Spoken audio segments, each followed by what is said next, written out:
안녕하세요. 노병철입니다. 오늘도 좋은 날입니다. 좋은 일이 많이 생길 겁니다.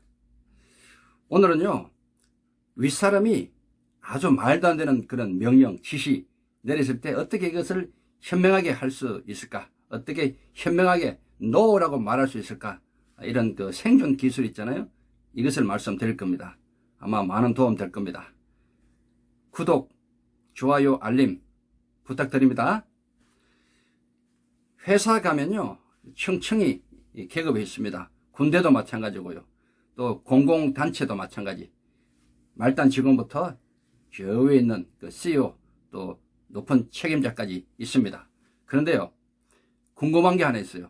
도대체 이 사람들이 얼마만큼 높은 자리로 올라갈 수 있을까 하는 겁니다. 답은 이겁니다. 자신의 능력으로 감당할 수 없는 자리까지 올라갈 수 있다고 하는 겁니다. 그것 때문에 결국 이 조직의 높은 자리는 이 무능력한 사람들로 가득 차기 쉽다는 그런 얘기인데요. 참 우습잖아요. 그래서 이것을 연구한 학자가 있어요. 캐나다의 심리학자 로렌스 피터가 주장한 그런 피터의 법칙인데요. 이 말이 뭔가 하면은 올라갈수록 무능력한 사람이 더 많아진다, 그 얘기예요. 참, 여러분 지금부터 처음 듣는 듯한 그런 전투 얘기를 하나 들을 겁니다. 발라클라바 전투입니다. 발라클라바 전투 처음 들어보시죠? 이 전투를 보면요, 진짜 그래요. 능력 없는 리더가 높이 올라갔을 때 얼마나 그 조직에, 그 부대에 큰 그 악 영향을 주는가를 보여주는 아주 대표적인 그런 사례가 됩니다. 이 발라클라바 전투는요, 크림 전쟁 당시 1854년 10월에 영국과 러시아군이 서로 싸웠던 그런 유명한 전투입니다. 당시에 영국의 풍조가 뭔가 하면요, 돈만 있으면 벼슬을 살 수 있었어요. 돈만 있으면. 참, 우리도 그럴 때가 있었잖아요. 지금도 그럴 수도 몰라요. 지금도 뭐 어떤 조직에서는 이렇게 몰래 돈을 뒤에서 이렇게 찔러주면은 이 계급 올라가고 또 승진하고 이런 경우도 있겠죠. 몰라요. 물론 우리나라는 깨끗하기 때문에 아무데나 아무 조직에서 그런 것이 없을 수도 있겠지만은 하여튼 영국에는 그랬어요. 그래서 이 과시하기 좋아하는 사람 있잖아요. 영국의 그런 귀족들이 돈을 그냥 가득 줘가지고 계급을 샀어요. 계급. 뭐 소령이다, 중령이다.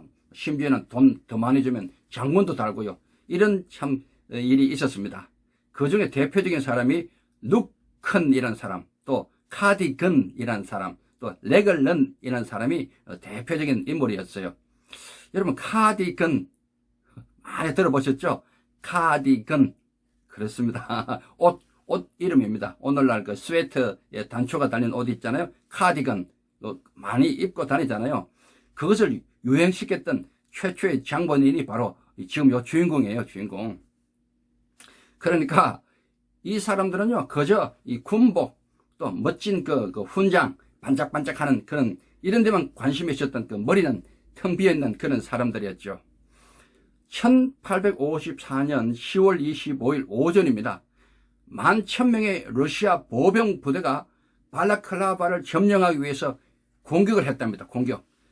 이 와중에 레글런 경은요, 그 화려한 의자 있잖아요. 아주 번쩍번쩍 빛나는 화려한 의자에 앉아서 장교 부인들에게 둘러싸인 채로 노닥거리면서 소풍을 즐기러 온 사람처럼 높은 곳에 앉아서 그 전투를 이렇게 멀리서 구경하고 있었어요. 그 지휘관인데, 최고 지휘관인데도 이게 뭐 전쟁을 뭐 놀러 하는 것도 아니고 소풍하는 것도 아니고 참 그런 아주 정신 상태로 지금 있었어요. 높은 데 있었으니까 무능력한 사람이 돈으로 올라갔으니까 곧 이어서 영국군과 러시아군이 서로 엉켜서 총을 쏘고 칼도 휘두르고 이제 난리 났어요. 이제 혼전이 벌어졌습니다. 이제 불과 500m 지점에 있던 카디건 휘하에 영국 경기병대 600명이 있었어요. 그런데 이 600명은요, 그냥 구경만 하고 있었는 거예요. 구경만. 말로 달리면요, 그 혼전이 일어난 그 장소로 말로 따닥따닥따닥따닥 달려가지고 딱 그 혼전 일어나는 곳에 투입되면 1분, 딱 1분, 1분이면은 바로 그냥 그 러시아군을 이렇게 확 뒤집을 수 있었거든요. 아이 참. 그런데도 구경만 하고 있었어요. 구경만. 윗사람의 명령이 없었다는 거예요. 명령이 없으니까 꼼짝 안 하는 거예요. 발 앞에 보이지만은 명령이 없으니까 그냥 이렇게 수염만 이렇게 만지면서 이렇게 보고 있는 거예요. 참 이 말도 안 되죠. 그 나중에 군사법정에 들어갔답니다. 그 책임자가 왜 안 갔느냐? 뻔히 보고도 안 갔느냐? 하니까 이런 말 했어요. 루큰 경이 어떤 일이 있어도 현 위치를 떠나지 말고 러시아군이 공격에 올 때만 방어를 하라고 명령했다. 나는 러시아군이 공격에 오지 않아서 그대로 있었을 뿐이다. 이렇게 말했답니다. 거기서 서로 싸우고 있고 내한테는 안 왔다는 거야. 기병대인 내한테는 안 왔다는 거예요. 이런 참 말도 안 되는 일이 있었습니다. 참 어떻게 생각해요? 중간 이야기 좀 복잡한데 제가 생략합니다. 나중에 보면요, 결과적으로 673명의 영국군의 기병이 러시아군이 파는 함정으로 그냥 들어가 버립니다. 말도 안 되는 것도 명령을 받아서. 그래서 거기서 343명이 죽고 이 전투에서는 이제 영국군이 지게 됩니다. 참 이것이 훗날 영국군 역사상 가장 졸렬한 전투라고 기록되고 있는 경기병여단 돌격 사건입니다. 불과요 전체적으로 20분 만에 일어난 끔찍한 참사였죠. 이 세상에 다 웃는 그런 그 기사거리가 되었습니다. 손자병법 제9변편에 보면요, 유명한 말이 나오죠. 비록 군주의 명령이라도 듣지 않을 수 있다. 군명 유소 불수. 이 말, 비록 군주가 명령을 내렸어요. 이렇게 하라, 저렇게 하지 마라. 그런데도 듣지 않아도 되는 경우가 있다는 거예요. 왜? 현장에 있는 사람, 현장에 있는 사람이 가장 잘 알기 때문에 그렇게 할 수 있다. 그 말입니다. 정말 그 멀리 떨어져 있는 사람이 현지 사정도 모르고 기분 내키는 대로 그냥 막 이것저것 지시하고 명령하면요, 참 문제가 커지죠. 그래서 현장에 있는 사람은 굉장히 중요합니다. 그 당시 총사령관 레글런 경은요, 현장과는 아주 멀리 떨어져 있었죠. 높은 데 앉아가지고 장교 부인들과 소풍 즐기고 그냥 전쟁을 구경하듯이 하고, 그러니까 현장 감각이 아예 없는 거예요. 자신의 부대가 분명히 패배할 것이라는 것도 알고 있었을 거예요. 그런데도 뭐 그렇게 아주 엉터리 같은 짓거리를 하고 있는 겁니다. 참 이런 일이 의외로 있다는 겁니다. 그러고 난 뒤에 잘못됐을 때는 그냥 단지 명령대로만 했을 뿐 하고 밑에 사람들도 그렇게 변명을 하는 거예요. 서로서로 책임이 있는 거죠. 서로서로 변명거리만 찾는 겁니다. 여러분, 윗사람이 어떤 그 말도 안 되는 명령이 있잖아요. 부당한 명령. 들으면 어떻게 해야 돼요? 정말 조심스럽죠. 정말 우리는 노라고 말할 수 있어야 되는데, 이거 쉽지 않습니다. 쉽지 않습니다. 때로는요, 무서운 게 적이 아니고 내 속에 있는 무능한 지휘관입니다. 내 가운데, 내 조직 안에 있는 무능한 상사가 무서운 적이 될 수 있어요. 이 발라클라바 전투는요, 이 세 얼간이들에 의해서 이루어진 최악의 절전으로 역사에 기록되고 있습니다. 자, 우리 삶 속에 한번 적용해 볼까요? 윗사람이 어떤 일을 시켰습니다. 그런데 아무리 뜯어봐도 그 일은 경우에 맞지 않아요. 현장에 한 번도 가보지도 않고 내린 지시 틀림없거든요. 만약에 고분고분하게 상사의 비위 맞춰가면서 이 말을 듣게 되면 어떤 일이 벌어질까요? 회사가 큰 손해를 입을 것 같아요. 그럴 수 있지 않습니까? 힘들게 성사시킨 그런 거래마저도 이제 깨질 그런 판입니다. 어떻게 해야 될까요? 상사의 말을 듣지 않으면 나만 팍 찍히게 되죠? 그렇게 된다면, 아이고, 참, 이게 내 밥줄, 내 가족들, 이 생각하면 끔찍해요. 윗사람의 말을 들으면은 회사가 위험하고, 듣지 않으면 내가 위험하다. 그야말로 진퇴양난입니다. 이런저런 생각에 이 밤새 잠도 못 자고 그렇지 않습니까? 이런 경우에요, 손자병법에 이런 말 하고 있어요. 지형편에 보면요, 10지형편에 군주의 명령을 그런 기준, 그것이 뭐냐면은 전도라고 해서 싸움의 법칙입니다. 싸움의 법칙에 비추었을 때 이것이 올바르면은 비록 윗사람의 명령도 듣지 않아도 된다, 이 말을 하고 있습니다. 싸움의 법칙이 뭘까요? 말하면 이 싸움의 법칙은 상도라고 말할 수 있어요. 상도.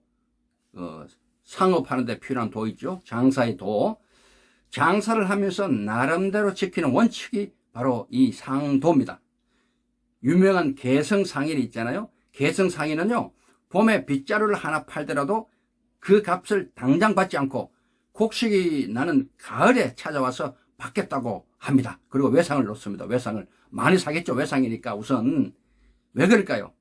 세 가지 이유가 있습니다. 첫째, 당장 돈 없는 부담을 들어주려는 배려가 있습니다. 배려.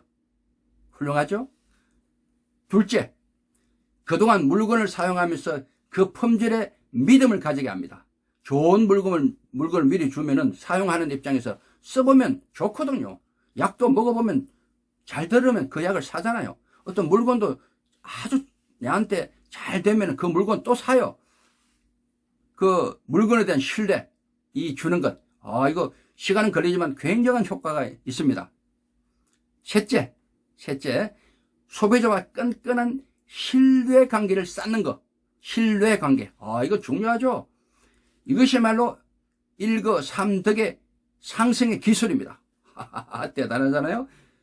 이런 원칙을 지키면서 당장의 이익보다도 멀리 볼 때 더 큰 이익을 가지도록 하는 것. 이것이 개성상인의 비법입니다. 이 비법을, 이 상도를 지금 오늘 우리 시대도 우리가 받아들일 수 있지 않습니까? 한번 기억하십시오. 그래서요, 이제 좀 정리합시다. 윗사람이 부당한 지시를 했어요. 명령을 내렸어요. 그러면요, 이 상도, 이 싸움의 법칙을 잘 생각해서 그런 의도로 정말 설득을 잘 할 필요가 있어요. 이런 일. 이것 때문에 이렇게 하면 어떻겠습니까? 이렇게 하면서 잘 이렇게 막 부딪히면 안 돼요. 일단은 안 됩니다. 안 합니다. 절대로 사람은 감정의 동물이기 때문에 누구든지 이 자기를 이렇게 대항하고 이렇게 맞받아치고 기분 나쁘게 이렇게 말 한마디 하고 하면요. 여러분 어때요? 기분 별로 안 좋죠? 밑에 이 노병철 유튜버 TV 다 좋아요 누르는데 싫어요 눌렀어요. 저도 사람이잖아요. 아무리 이렇게 마음 크게 먹으려 해도 기분은 좋지는 않잖아요. 그냥 좋아요. 댓글도 마찬가지죠. 좋은 내용 적으면 참 좋은 거예요. 근데 꼭 보면은 이 속에 뭐가 있는지, 빗떨어진 사람이 있는지, 아니면 뭐 대단한 철학이 있는지 이상한 글을 하나씩 올리는 사람들 별로 사실은 좋은 건 아니에요. 그런 거 있으면 나가서 왔어요. 밖에서 전혀 관계 없는 데서 딴지 걸지 말고 그렇게 살면은 사실 좋은 건 아니거든요. 어쨌든 상사에게 어떤 말을 하더라도 가능하면 이 마음 상하는 거 살짝 피하면서 내 자존심도 조금 집어넣고 상대방을 이렇게 세워가면서 해주는 거 참 좋아요. 결국은 뭐예요? 큰 차원에서 보는 거예요. 윗사람도 살려주고 또 우리 회사가 살아야 되잖아요. 그런 아주 대성적인 차원에서 일을 처리하면 참 좋아요. 이걸 제시할 때는요, 가능하면 빅데이터 있잖아요. 빅데이터. 많은 데이터. 요즘 4차 산업혁명 빅데이터 시대잖아요. 이렇게 치면 나와요. 검색하면 많은 자료. 그걸 조목조목 잘 정리해서 윗분에게 데이터로 보여주는 것. 굉장히 신뢰감을 주거든요. 이렇게 해도 참 좋을 것 같아요. 상사의 부당한 명령에 대해서 우리가 어떻게 잘 헤쳐나갈 것인가. 이런 생존 기술을 같이 나눴습니다. 앞으로 이런 내용들 자주 할 겁니다. 여러분 기대하십시오. 감사합니다. 오늘 정말 좋은 날, 여러분에게 행복한 날 될 겁니다. 노병철이었습니다.